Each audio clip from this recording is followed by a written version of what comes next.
How's it going, everybody? It's Matt again, and today we're going to take a look at another third-party transformer. This is going to be DR.WU's DW-E55 and E56. This is their impact wave, or their explosion and supersonic. This is their noise slash graphy or decibel. Their G1 combining cassette bots. This is the first one that I've been able to get from DR.WU. They did a couple other ones before. I think they did Squawk Box and they did. I can't remember the name of them, but basically they did another Autobot, one of these cassette combiners, and I can't for the life of me find them. So this is the first time I'm actually taking a look at one of these guys. But very small box. Obviously, it's super tiny, about the same size as like one of New Age's mini boxes, but pretty simple stuff with all of the art. And then we get two sets of instructions. We get one set that is for like getting the individual cassettes into their kind of beast modes, and then we have another set of instructions here that is meant to combine them together, show how to do that. Nothing too crazy. And then we get three separate little cards here. We got one for Decibel with all his stats. We have one for, I believe this is Noise and his stats, and then for Graphy and his stats. But here are the two cassettes. This is exactly how they come packaged. They come packaged in their cassette modes. So here we have Graphy and Noise. And for them, we're going to have just a few little accessories. We have these two tiny little pieces here for the ends of Graphy's wings. And then we have these two parts here for Noise's thighs. So these aren't, I believe these are supposed to go more with like with Hasbro's like Siege line or whatever, their deluxe size, or I think they were Voyager size actually. But anyways, their Chug Scale Soundwave or Blaster. I don't have those, so I can't show what those look like with them. I actually got these for my Legends collection, so they're definitely a lot larger than like the Legends cassettes, so they won't look quite right in cassette mode, but when they combine, I think they look pretty good next to them. But we'll take a look at them individually. None of this is really painted. The only painted parts that we have here is kind of up here at the top, and there's actually a little bit of overspray, like it was primed with white and then had the blue painted on top of them. So not the greatest painting in the world, but there's really not too much to talk about on either of them, really. There's not really much paint, just like the little claws here. That's really about it. Everything else is just the plastic color. But we'll start with Graphy here. We'll transform him real quick into his bird mode. So to do so, we're just gonna open up these leg parts here and then just kind of arrange these so they angle up and then rotate them accordingly. And they're just gonna kind of angle these back. These two little pieces here, these silver parts, which are painted, by the way. This is painted black plastic, or maybe white plastic, I want to say. But they just plug in to the ends of these parts here. They kind of sandwich over those black parts. And then down here, we're going to flip out these two little parts that will end up becoming the feet. They're very small. And then we can kind of grab the back of the head antenna here and pull his little beak out. And then these two little parts here, these black parts, will just push in like so. And then there's Graphy in his pterodon mode. Not too bad. It does have some paint here on the teeth, which is nice, and on the eyes. Not too much movement. Basically, these are obviously going to be the robot legs, so they're ball joints here, so you can angle the wings back however you want and angle them at this joint, so you can kind of put them however you desire. But then here onto Noise, to transform him, what we're going to want to do is separate from here and here. There's these little tabs, so just kind of pull off of these right here, We're just going to kind of rotate them out of the way. And then this section here, this little flat right here, pull up on that, and that's going to be the tail. We're going to flip this whole section out like so. And then these little parts here, there's two hinges on either side that allow you to close these panels in like this to close that gap like that. And you can kind of fold this up to kind of complete that. And then here, there is two little hinges, one for the back and then one for the actual neck itself, which allows you to pull little dinosaur head out. And then the hands here peg into these little pieces here and sometimes fall off. It's on this little ball point or ball joint. But they come off that little tab, and then there's another little joint here so you can get the little claws out. And then the legs will just rotate on these ball joints to kind of get them into a natural position. You're going to kind of rotate the legs around, or actually we'll leave them like this because we want the knees towards the back. We're going to rotate what will be the robot hands around. And there's a pin here and a pin here, so you can open up the foot and the hand part so it kind of sits flat like this. So again, rotating these around like so, and pretty much there he is. Oh, actually, these little gun parts can plug in right like this on the thigh parts. So there he is.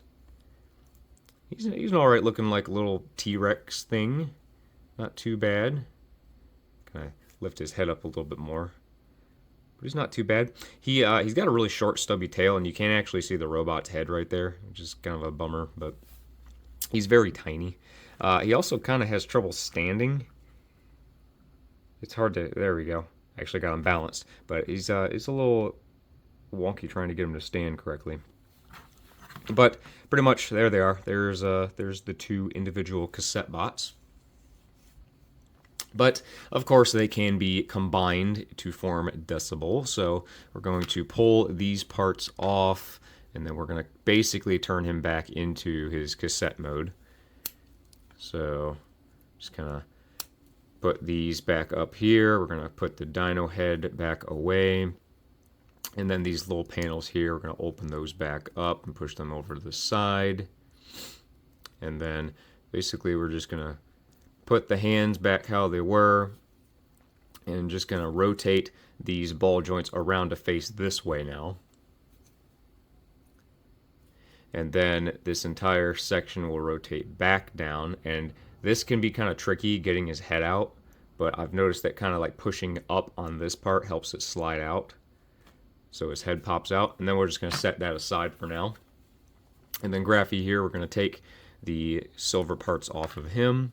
I'm going to close the little feet parts in, and then the head will just stow back away. Actually, we're going to have to kind of open up these black parts to get it in there. But store the head away, and then instead of having the black pieces face out like they did in cassette mode, we're going to close them in around the head like this. And then we just want to kind of orient everything down, and then we're actually going to rotate the thighs around the other way. And then on the feet, these little black panels will lift up. I'm going to have to push these little feet out and rotate them around like so, and then put the panel back. So same thing. I'm going to push these little pieces out, put the panel back, and then these little silver parts in this orientation will go over that little black bar there, if they cooperate. There we go. Like that. And like that. And then there is Graphy in his lower section. And then basically you're going to take this, and actually this panel has to be down like this. It doesn't really peg in any way this way. It does, but these little pegs right here into those panels are really the only thing that holds this thing together, and it's not the greatest. But I've noticed that once you get one in, it's not the most secure thing in the world, but once you get the second one in, And you have to like really make sure that there's no gap right here. Just kind of push them together. It stays okay for the most part. But then you just kind of angle the head up however it needs to be to look decent. Just kind of move the ball joints out and just rotate the arms around so the elbow is facing the correct way. Like so. And then the little silver parts will go over the shoulders. And there he is, and see he's coming undone again. So there he is. I mean, he looks really good. He does look good. He just does not stay together very well, unfortunately. You're trying to fight with it to stay together. See, these things, I don't know if they're not tensioned correctly or they're not toleranced correctly, but they like to just over time pop off.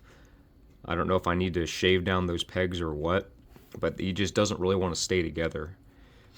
But while he's together, we'll take a look at him. I mean, I think he looks pretty good. Of course, my only issue, of course, is the overspray here going on, but his face and everything looks pretty good. He does have a little bit of overspray up there on the visor, but it's not too bad. But overall, I don't think he looks too terrible.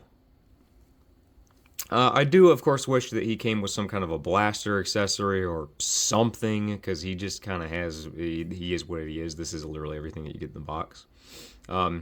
Also, it is kind of weird that his shoulder cannon pieces, or the cannon pieces in general, are up here and not actually on next to his head, because Decibel is supposed to have them kind of like up next to his head, but I guess they couldn't really figure out a way to do that, so they just slapped them on his shoulders. So not incredibly accurate, but you know, it's whatever.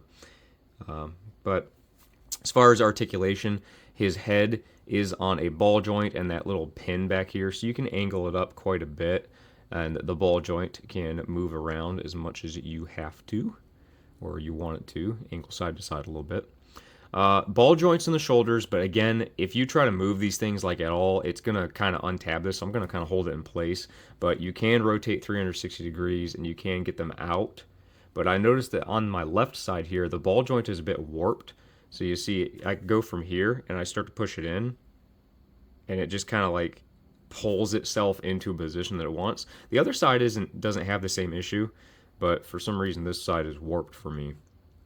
My bad luck with figures, of course. I can rotate down here on the bicep on that mushroom peg all the way around. As a single joint elbow, gets you about 90 degrees, and then the hand can rotate all the way around because it's on a pin. There's no waist articulation, no ab crunch, nothing going on there. I guess it just couldn't really be worked into it. It's whatever. It's a pretty small figure. It has ball joints here on the hips. Can get you that far forwards. Not really much back just because of the kibble on the back. And they can go about that far out, which, you know, it turns into a cassette, so it's not that much of a surprise.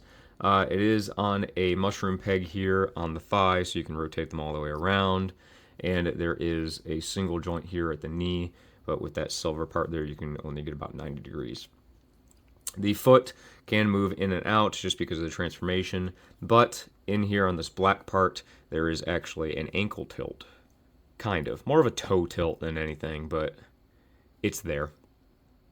Alright, so let's do some size comparisons. I'm really only going to compare them with Legend stuff because that's kind of the only thing I care about putting them with. So we're going to start off, how about a New Age cassette bot? There is with Rewind. And here is a Magic Square cassette bot with Rumble Frenzy. Alright, how about some New Age mini bots? Here is with a smaller one, there's Bumblebee. And with one of the larger mini bots, there's Beachcomber. Alright, and some normal size bots. Here is Magic Square's Prowl. Here is New Age Blaster. And of course, Magic Square Optimus. I'll put him in the back. Kind of show you. So he's smaller than like a regular size bot. He's a little bit bigger than like the mini bots, but I think he looks decent. I think he doesn't look too bad next to like the other mini bots. He definitely looks a little too large, in my opinion, next to some of the cassette bots, but He's not too bad. All right, there we have it for DR.WU's Impact Wave, their Decibel. He's okay. I mean, really, the only thing that I really would complain about is there's just not really much to talk about. He doesn't really come with any accessories, and he's just not really that noteworthy. Honestly, he's I didn't really bring it up when I was talking about his articulation or anything, but those ankle tilts or lack thereof of ankle tilts on the feet really makes him kind of a pain in the butt to pose. I have to just kind of leave him standing here like this just because it's the only way that I could actually get him to stay, because you're not actually using the little toe tilts for balance. You see how they're just kind of like hovering off of the base there. All of his weight is on those two little red corners on his feet, so he has a hard time just standing. There he is wobbling while it's rotating. He doesn't really want to stay together too well. He's not really that posable. Doesn't want to stand all that great. I really do. I wonder if this is kind of like a mold wide issue where his torso just doesn't want to stay together. I don't know if you can see on the bases coming around. I haven't really touched him much at all, and that right side has already started to kind of pop out. You see right there? It's already kind of started to disconnect from the figure, which is a little worrisome. I wonder if he's just going to kind of fall apart on the shelf over time. That'd be interesting. But I mean, basically, that's going to be it for him. There's not really that much else to talk about with him. But of course, I want to take time to, at the beginning of the video, of course, if you already saw the title card, or the beginning card anyways, you saw that I'm thanking all of my patrons for supporting me, of course, over there on Patreon. But that's more for the Armored Core stuff, so if you're here for the Transformers reviews, then that doesn't really matter that much for you. But anyways, if you want to support me, that's a good way of doing it, over there on Patreon. All of the links to that will be in the description. But like the video, comment, subscribe, please. Check out some of my other reviews and all of my other videos if you would like to. But if you made it this far in the video, of course, I thank you very much, and I will see you in the next video. Bye.